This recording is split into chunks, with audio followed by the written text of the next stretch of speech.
Hi friends, ఈరోజు అయితే మేము పొద్దున్నే సింగోటం లక్ష్మీ నరసింహస్వామి టెంపుల్కి వెళ్ళడానికి కోసం అయితే బయలుదేరాము.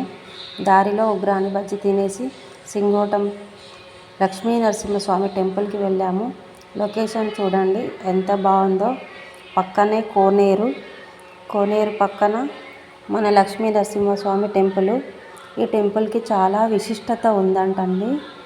ఈ లక్ష్మీ నరసింహస్వామి ఇక్కడ లింగ రూపంలో దర్శనమిస్తాడు ప్రజలకి.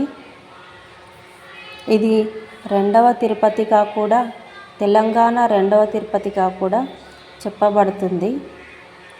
ఇక్కడ ఉన్న చెరువు అయితే చాలా పెద్దగా ఉంది. అంతేకాకుండా చుట్టుపక్కల చాలా పొలాలు ఈ చెరువు నీటి ద్వారానే పండుతాయి. అంతేకాకుండా ఈ చెరువు ఎప్పటికీ ఎండిపోదంట. ఇక్కడ బ్రహ్మోత్సవాలు కూడా జరుగుతాయి. రథోత్సవం, తెప్పోత్సవము, బ్రహ్మోత్సవాల టైంలో ఇవన్నీ చేస్తారన్నమాట.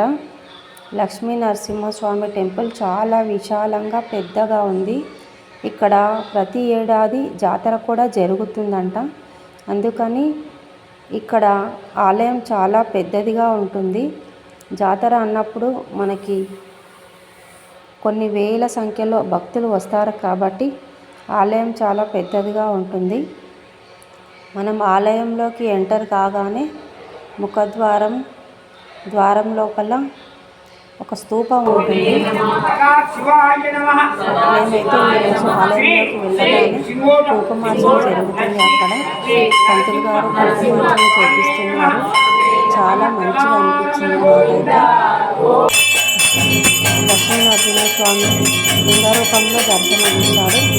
పూజారి హారతి కొత్త పద్ధతిలో ఇవ్వడం నేను ఫస్ట్ టైం చూశాను. మీరు ఎప్పుడైనా ఇలాంటివి చూసారా? నాకైతే కొంచెం వింతగా అనిపించింది. జై గోవిందా.